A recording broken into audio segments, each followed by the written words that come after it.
प्रिय छात्र छात्राओं, मैं विशाल मिश्र आप सभी का अपने YouTube चैनल पर स्वागत करता हूं।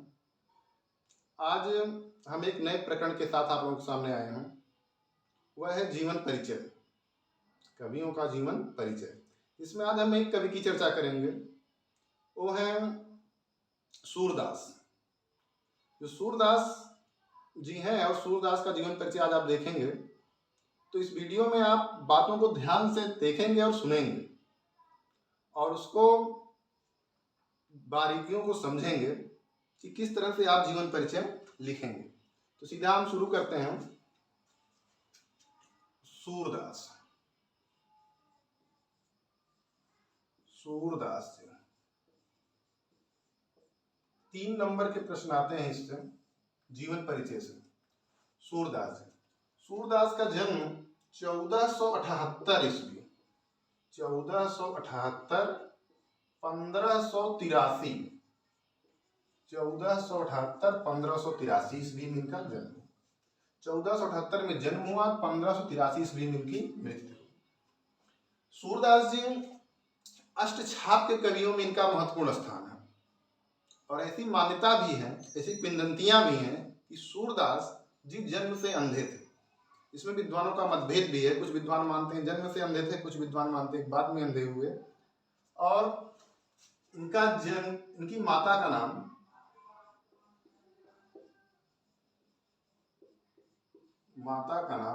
जमुना देवी। माता का नाम जमुना देवी। पिता का नाम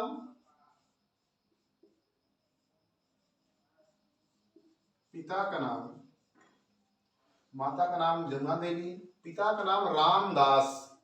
पिता का नाम रामदास।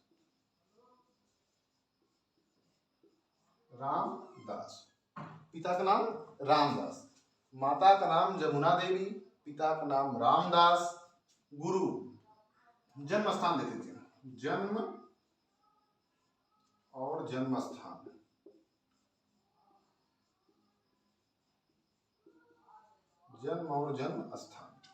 जन्म 1478 ईस्वी, ऊपर लिख दिए हैं 1478 ईस्वी। और जन्म स्थान है रुनकता नामक गांव। रुनकता नामक गांव में इनका जन्म हुआ सूरदास का। 1478 ईस्वी, रुनकता नामक गांव। माता का नाम जमुना देवी, पिता का नाम रामदास। गुरु, इनके गुरु हैं वल्लभाचार्य।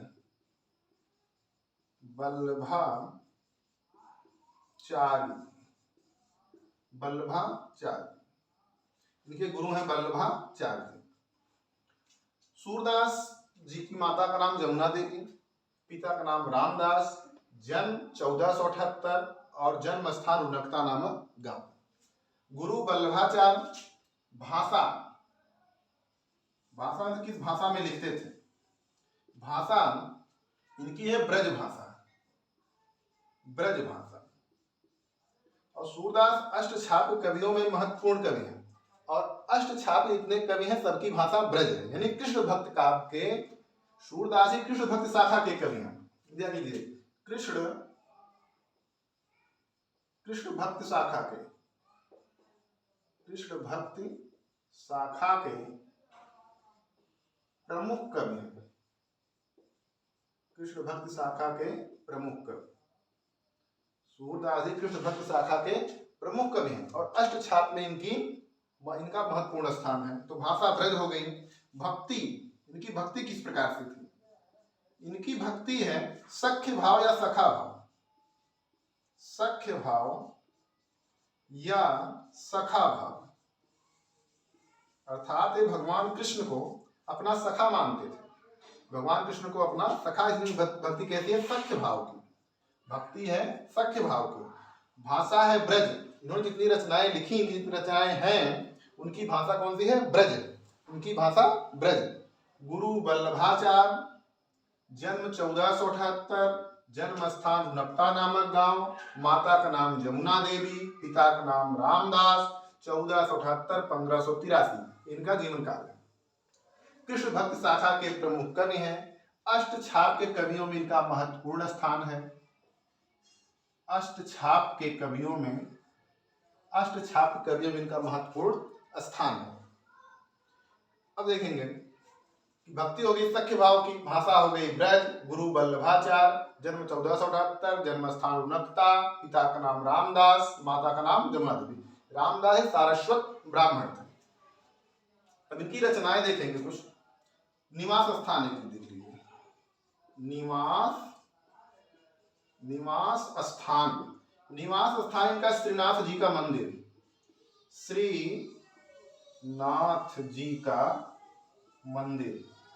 श्रीनाथ जी के मंदिर में रहते थे।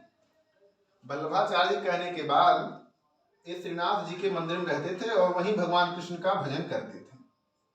श्रीनाथ जी का मंदिर, निवास स्थान श्रीनाथ जी का मंदिर। अब देखें इनकी रचनाएं इनकी हैं। रचनाएं इन्होंने 3 रचनाएं लिखी और तीनों रचनाएं इनकी जो हैं वो ब्रज भाषा में। रचनाएं 3, शुक्ल के अनुसार इनकी 3 रचनाएं हैं। एक रचना इनकी पहली सूर सागर रचना है, सूर सागर, पहली रचना सूर सागर। दूसरी है सूर सारावली और तीसरी है इनकी रचना साहित्य लहरी।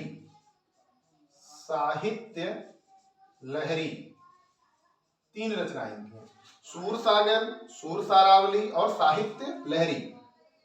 सूर सारावली, साहित्य लहरी, 3 रचनाएं, सूर सागर, सूर सारावली, साहित्य लहरी। कुछ रचनाएं और हैं लेकिन उनको आपको नहीं जाना, केवल 3 रचनाएं जानिए सूरदास की, सूर सागर, सूर सारावली, साहित्य लहरी।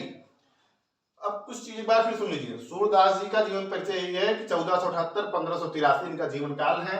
जीवन परिचय में यही है, जीवन परिचय में कि ये कृष्ण भक्त शाखा के प्रमुख कवि हैं। अष्टछाप के कवियों में इनका महत्वपूर्ण स्थान है।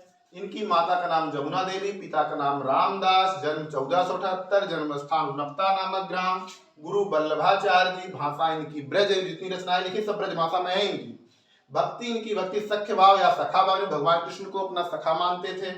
निवास स्थान इनका है श्रीनाथ जी का मंदिर और रचनाएं इनकी 3 है, सूर सागर, सूर सारावली और साहित्य लहरी। अब इनके कुछ उपनाम देख लीजिए, इनको मिटा रहे, रचनाओं जिक्र भी और करेंगे एक बार हम। इन्हें जो उपनाम मिले,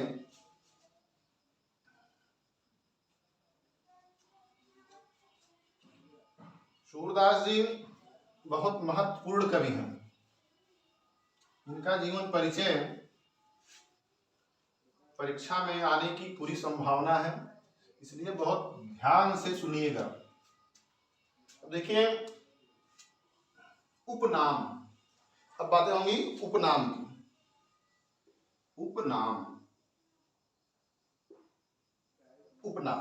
उपनाम मिलेगा श्रृंगार एवं वात्सल रस का सम्राट, श्रृंगार एवं वात्सल्य रस का सम्राट, श्रृंगार एवं वात्सल्य रस का सम्राट। फिर इन्हें कहा गया कृष्ण काव्य धारा के प्रमुख कवि, कृष्ण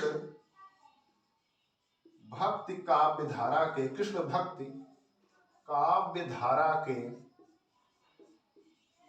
प्रमुख कवि, कृष्ण भक्ति काव्य धारा के प्रमुख कवि, कृष्ण भक्ति काव्य धारा के प्रमुख कवि।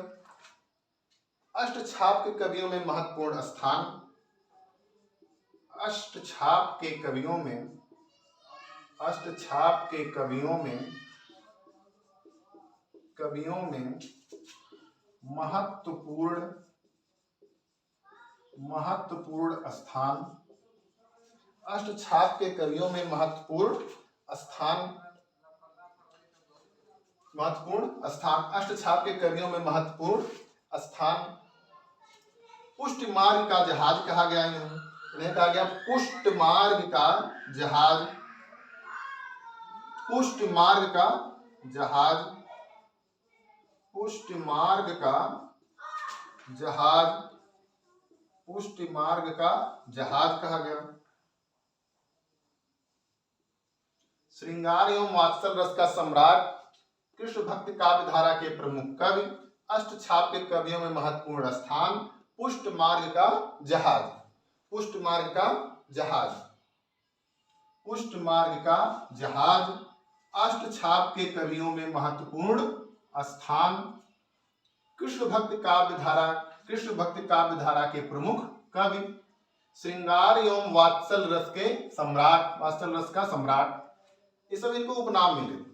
श्रृंगार एवं वात्सल रस का सम्राट, कृष्ण भक्त काव्य धारा के प्रमुख कवि, अष्टछाप के कवियों में महत्वपूर्ण स्थान, पुष्ट मार्ग का जहाज, पुष्ट मार्ग का जहाज।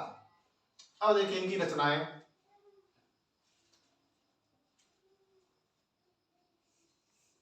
रचनाएं देखिए नहीं लिखते रहे हैं, रचनाओं का फिर जिक्र कर रहे हैं हम। रचनाएं, पहली रचना है सूर सागर। सूर सागर बहुत प्रसिद्ध रचना है, सूर सागर। पहली है सूर सागर। सूर सागर श्रीमद् भागवत के दसम स्कंद से लिया गया है, श्रीमद् भागवत के दसम स्कंद से लिया गया है। इसमें कुल 4,936 पद हैं, कुल 4,936 पद हैं सूर सागर में। और इसी सूर सागर में भ्रमर गीत है, इसी सूर सागर में भ्रमर गीत है, भ्रमर गीत, भ्रमर गीत, इसी सूर सागर में भ्रमर गीत है। और भ्रमर गीत काव्य की परंपरा की शुरुआत, भ्रमर गीत काव्य परंपरा की शुरुआत सूरदास से मानी जाती है। भ्रमर गीत काव्य की परंपरा की शुरुआत सूरदास से मानी जाती है। और यह भ्रमर गीत सूर सागर का एक अंग है। सूर सागर में कुल 4,936 पद है, पहली रचना है। और यह श्रीमद् भागवत के दसम स्कंद से लिया गया है। दूसरी रचना है इनकी सूर सारावली। सूर सारावली, सूर सारावली दूसरी रचना है। ये सब रचना इनकी ब्रजभाषा में। सूर सारावली, सूर सारावली में दूसरी रचना इनकी है सूर सारावली। सूर सारावली में इन्होंने अपनी उम्र बताई थी 67 वर्ष, इन्होंने अपनी उम्र बताई 67। और इसमें कुल 1107 पद हैं, 1107 पद, 1107 पद। सूर सारावली में 1107 पद हैं। और तीसरी रचना इनकी है साहित्य लहरी। साहित्य लहरी, साहित्य लहरी। और साहित्य लहरी भी ब्रजभाषा में है। और साहित्य लहरी में कुल 118 दृष्टिकूट पद हैं, 118 दृष्टिकूट पद हैं, 118 दृष्टिकूट पद हैं। साहित्य लहरी में 118 दृष्टिकूट पद हैं, 118 दृष्टिकूट पद हैं। और सूर सारावली में 1107 हैं, सूर सागर में 4936 यानी 4,936 पद हैं। और दृष्टिकूट का अर्थ होता है शब्दार्थ चमत्कार से युक्त पद, शब्दार्थ चमत्कार से युक्त पद। दृष्टिकूट का यह अर्थ है शब्दार्थ चमत्कार से युक्त पद। ऐसे पद 118 पद हैं जो अत्यधिक कठिन है, जो अधिक चमत्कारिक है। साहित्य लहरी 3 रचनाएं होंगी, सूर सारावली, साहित्य लहरी और सूर सागर। 3 रचनाएं, तीनों रचनाओं की भाषा कौन सी है? ब्रज, ब्रज भाषा कौन सी है? ब्रज भाषा है। अब देखें रचनाएं हो गई, उपनाम हो गए, माता का नाम, पिता का नाम, गुरु, भाषा, भक्ति, निवास स्थान। अब देखिए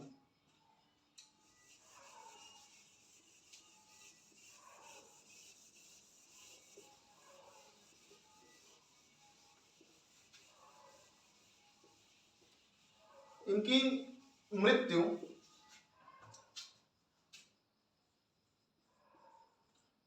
इनकी 1583 ईस्वी, 1583 ईस्वी, 1583 ईस्वी पारसौली में। कहां पे? पारसौली में, पारसौली में इनकी मृत्यु हुई, पारसौली में। 1583 ईस्वी में पारसौली में, और पारसौली है गोवर्धन के पास, गोवर्धन पर्वत के पास पारसौली है, वहीं पे इनकी मृत्यु हुई, यानी मृत्यु स्थान पारसौली, मृत्यु स्थान पारसौली। तो सूरदास का जीवन परिचय, आप इतने जीवन परिचय लिखना है। ये जीवन परिचय जो है आपके 3 अंक के आएंगे। सूरदास का फिर सुनिए, सूरदास का जीवन परिचय, संक्षिप्त जीवन परिचय में सूरदास जी अष्टछाप के कवियों में महत्वपूर्ण स्थान रखते हैं। इन्हें पुष्ट मार्ग का जहाज कहा गया। सूरदास जी कृष्ण भक्त शाखा के प्रमुख प्रतिनिधि कवि हैं। सूरदास जी जन्मांध थे, इस पर विद्वानों में मतभेद है। सूरदास जी का जन्म 1478 ईस्वी में रुनकता नामक ग्राम में हुआ। इनकी माता का नाम जमुना देवी, पिता का नाम रामदास जो सारस्वत ब्राह्मण थे, गुरु का नाम वल्लभाचार्य। इनकी भक्ति शाक्य भाव या शखा भाव की है। भाषा ब्रज है, तीनों रचना इनकी जो है ब्रज भाषा में है। निवास स्थान श्रीनाथ जी का मंदिर है। और इनकी जो रचना है सूरसागर, सूरसारावली, साहित्य लहरी। सूरसागर श्रीमद् भगवत गीता के 10वें स्कंद से लिया गया है। इसमें 4936 पद हैं। साहित्य लहरी में दूसरी रचना देखेंगे आप सूरसारावली, सूरसारावली में 1107 पद हैं। सूरसारावली में ही सूरदास ने अपना बताया था कि मैं कितने वर्ष का हूं, 67 वर्ष अपनी उम्र बताई थी सूरसारावली में। और तीसरी रचना है इनकी साहित्य लहरी। साहित्य लहरी में 118 दृष्टकूट पद हैं। तो आज आपने यही देखा कि सूरदास जी का जीवन परिचय। बस आज इतना ही। सूरदास की तीनों रचनाएं आप यही ध्यान रखे रहिएगा। रचनाएं पूछ सकते हैं इनमें से कौन सी सूरदास की रचना नहीं है, तो आप एक जानते रहिए 1, 2, 3 रचनाएं हैं सूरदास की। एक है सूरसागर, सूरसारावली, सूरसारावली, और एक है साहित्य लहरी, साहित्य लहरी। सूरसागर, सूरसारावली, साहित्य लहरी, और तीनों की भाषा ब्रज है, तीनों की भाषा ब्रज है। सूरदास जी अष्टछाप के प्रमुख कवि हैं और कृष्ण भक्ति काव्य धारा के प्रतिनिधि कवि हैं। देख लीजिए एक चीज, एक मिनट। कृष्ण भक्ति काव्य धारा के प्रमुख कवि सूरदास। जितने अष्टछापी कवि हैं सबकी भाषा ब्रज है, सबकी भाषा ब्रज। और अष्टछाप की स्थापना वल्लभाचार्य के पुत्र विट्ठलनाथ ने की थी, जिसमें 4 शिष्य वल्लभाचार्य जी के, 4 शिष्य विट्ठलनाथ के थे। सूरदास जी इसे भक्ति काल में, भक्ति काल जब का वर्गीकरण जब होगा तो एक हो जाएगा निर्गुण, निर्गुण काव्य धारा,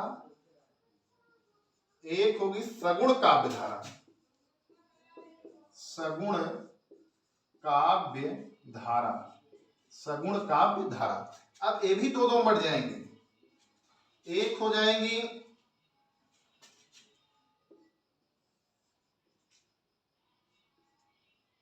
संत काव्य, संत काव्य, और एक हो जाएंगे सूफी काव्य, सूफी काव्य। संत काव्य और सूफी काव्य।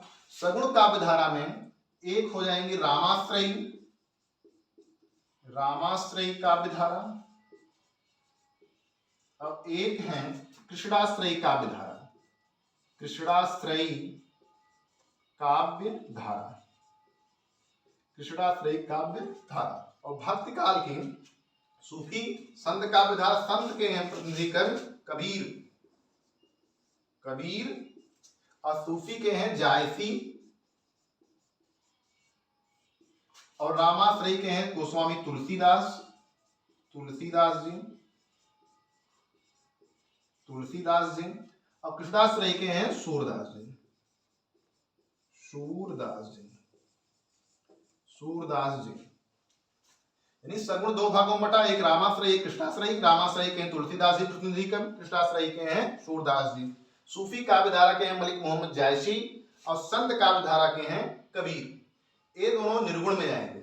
और भक्ति काल की समय सीमा, भक्ति काल की समय सीमा है 1375 से 1375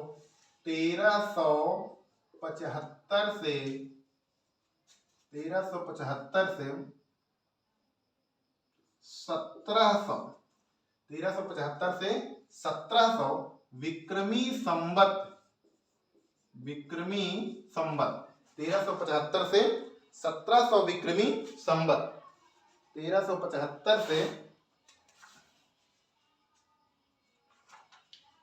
1375 से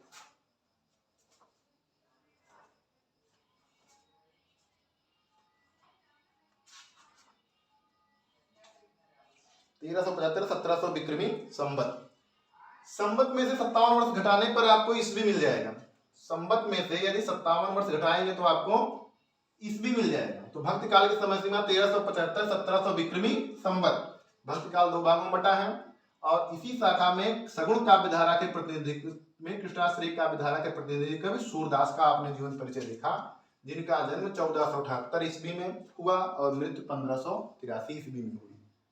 और इनकी तीनों रचनाएं हो गई सूर सारावली, साहित्य लहरी और सूर सारावली, साहित्य लहरी और सूर सागर। सूर सागर, साहित्य सूर सागर, सूर सारावली और साहित्य लहरी।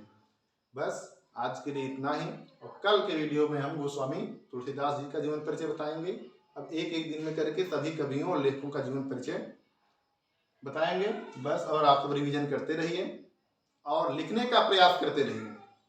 प्रतिदिन लिखने का प्रयास करते रहिए और प्रैक्टिस सेट करते रहिए। मॉडल पेपर हल करते रहिए। और आप सब OMR शीट भरने का अभ्यास करते रहिए, क्योंकि अब की बार आपके 20 नंबर के प्रश्न OMR पे होंगे। और OMR आप सब वेबसाइट से निकलवा लीजिए। UPMSP के वेबसाइट से आप OMR शीट निकलवाइए और इसको भरने का आप अभ्यास करते रहिए, क्योंकि OMR से आपको 20 नंबर मिलने हैं। OMR आप सब भरने का अभ्यास करते रहिए। और 50 नंबर को आपको लिखना होगा और 50 नंबर आप लिखने का अभ्यास करते रहिए बढ़िया से। और पहले पढ़ाई गई सभी चीजों को आप दोहराते रहिए। बस आज के लिए इतना ही। बढ़िया से पढ़ते रहिए, समय का सदुपयोग करिए। अब परीक्षाएं आप लोगों की धीरे धीरे नजदीक आ ही रही हैं। अब ज्यादा दिन बचा नहीं है। समय का सदुपयोग करते हुए अभ्यास करते रहिए और खूब पढ़िए। बस आज के लिए इतना ही।